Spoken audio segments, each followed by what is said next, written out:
How can you communicate in a crisis when no one is used to work together? So they used this donation campaign to reach out to the white collars, the one that were sitting at home comfortably doing their home office jobs. Good Practices, a podcast about municipal response to COVID-19 from Connective cities. Welcome to this episode of Good Practices, a podcast about municipal response to COVID-19 from Connective Cities, the platform for promoting an international exchange of experiences among urban practitioners. My name is Daniela Marzavan. In this podcast, we get to know different practical examples from urban practitioners from all over the world who developed measures to tackle the challenges posed by this pandemic. Co-host by my side is Beate Stender. Hello. She is a journalist from Berlin, and together with the Connective Cities team, she has researched the stories. So what story did you research for us today? In this episode, we speak about a good practice from Bogotá, from Colombia. And we speak about a young woman named Magnolia Vega. She is the head of a citizen center in the local municipality of Bogotá, but she also did various things before. Soy comunicadora social y magíster en ciencia política, con más de 10 años de experiencia laboral. I am a journalist and social communicator with a master's in political science and more than 10 years of professional experience. I started out working for news agencies here in Colombia and then switched to the public sector. I've worked for different federal agencies and am now head of the Office for Communication and Citizen Services in an agency in Bogotá, the Economic Benefits, Severance and Pension Fund, FONSEP. De prestaciones económicas, cesantías y pensiones, FONSEP. Yeah, FONSEP takes care of more than 11,000 pensioners in Bogotá. These are really old pensioners getting pensions since the early 90s. But anyway, we will talk about FONSEP later because we're having two good practices today. And the first good practice was a campaign named Bogotá Solidaria en Casa. And to understand the idea behind this campaign, we need to understand a little bit about Bogotá. You have been to Bogotá, right? Absolutely. This is a very, very interesting city. It's so diverse. And to me, it's one of the most fascinating cities in Latin America. Or maybe we should mention that Bogotá has more than 7 million inhabitants. So it's like, I think it's huge. It's huge. And the people are so diverse. So depending on the district where you are, where you live, you get to know a different reality and a different face of the city. What they say is that Bogotá is the city of no one. Can you explain me what that means?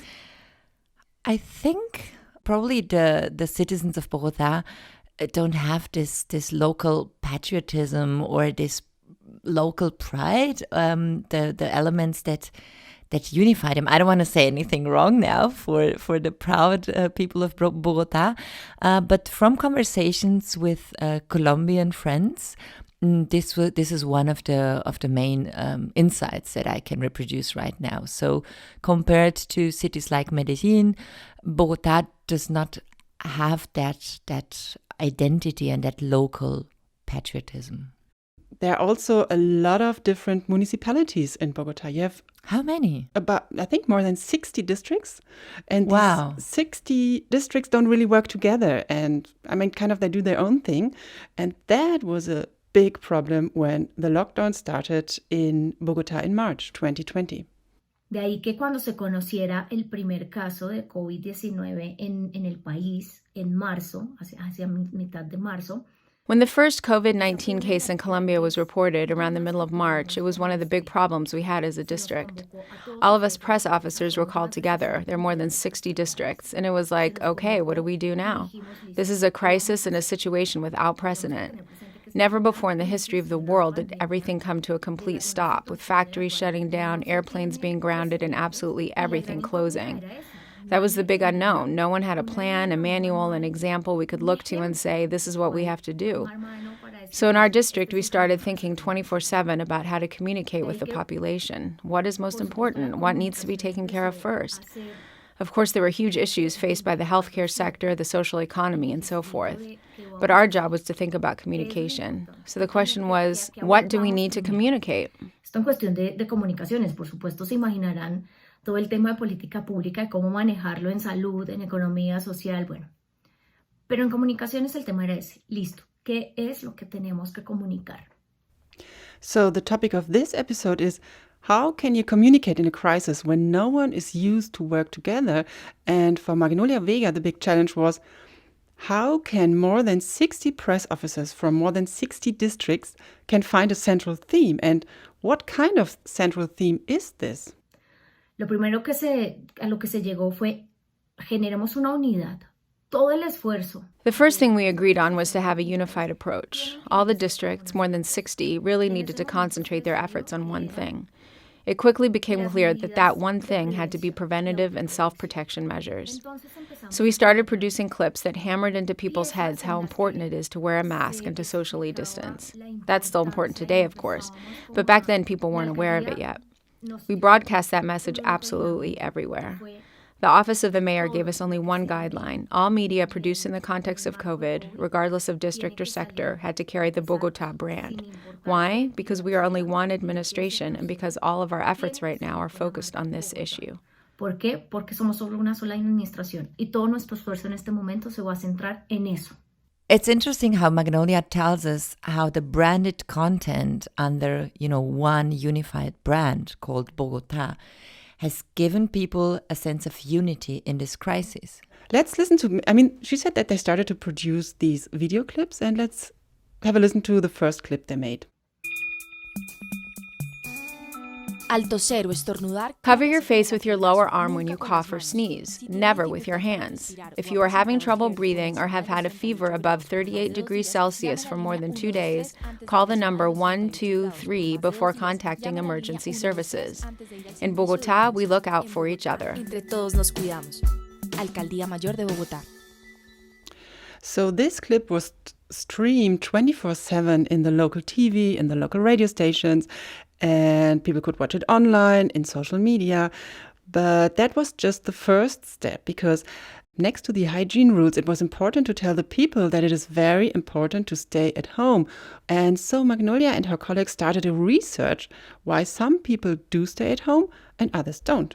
Ese fue un primer momento en el que todo se fue a explicar la alerta amarilla, a explicar el simulacro en el que entró Bogotá. In this first phase, the most important thing was to explain Yellow Alert, to explain the test run we did in Bogotá in the first holiday after the beginning of the pandemic.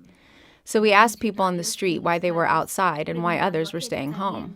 We used surveys to try and find out what parts of the population were following the rules and why some people were not, and all in real time. The entire crisis management happened in real time. There just wasn't any time to learn or develop a strategy that was more thought out. Porque tampoco nos dio el espacio para aprender o diseñar alguna estrategia como un poco más pensada.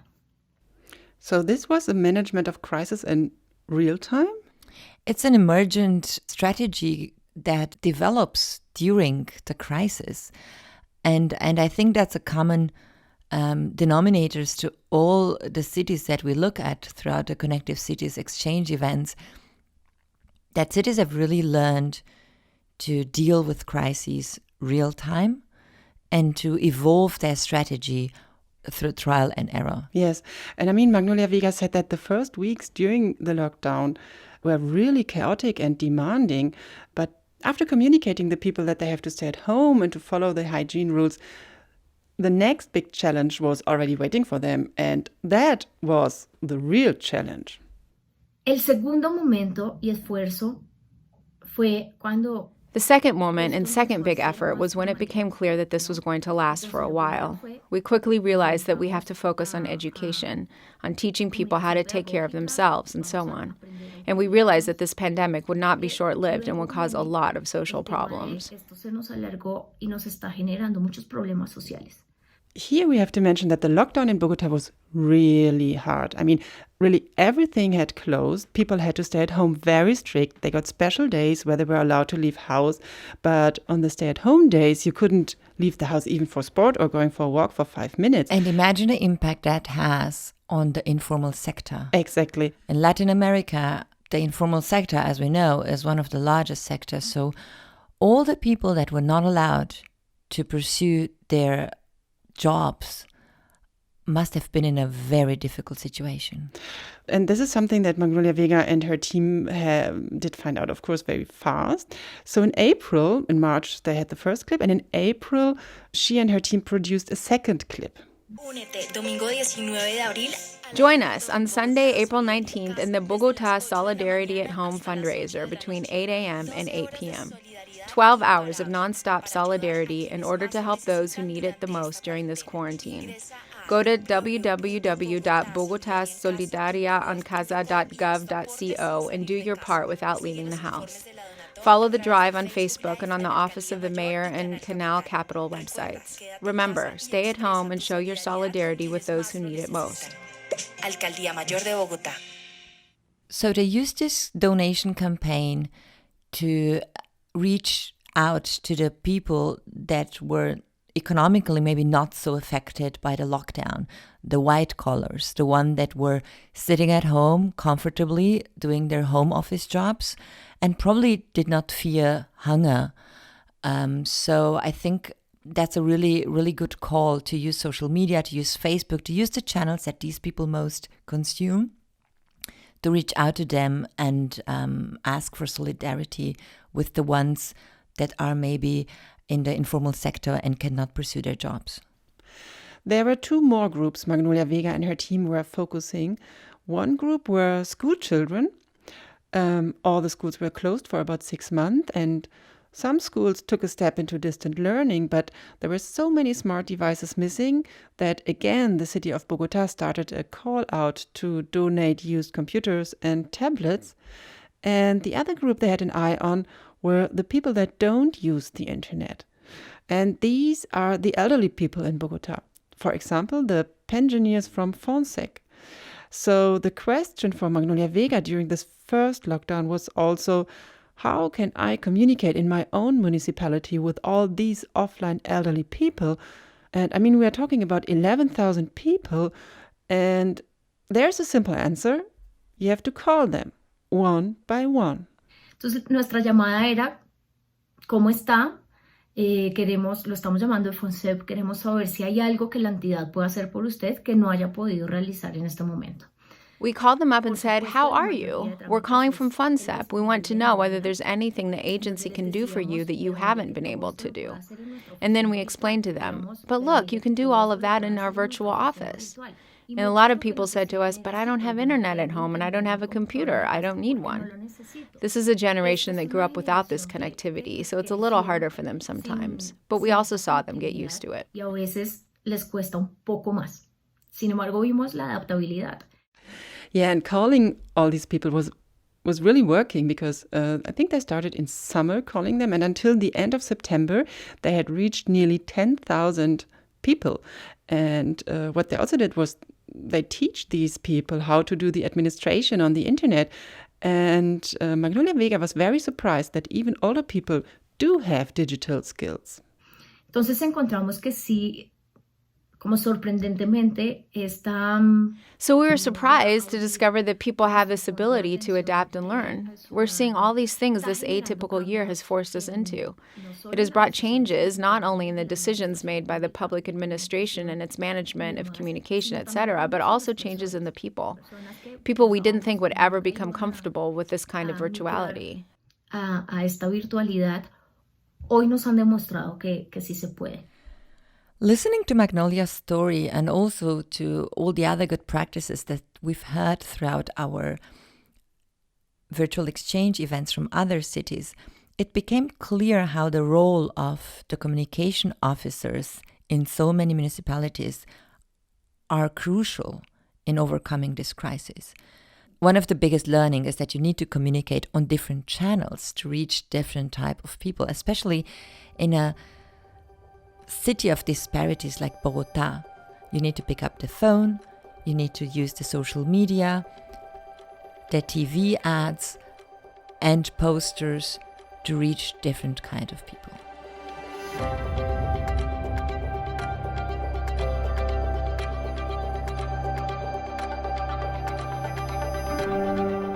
This was Good Practices, a podcast about municipal response to COVID-19 from Connective cities.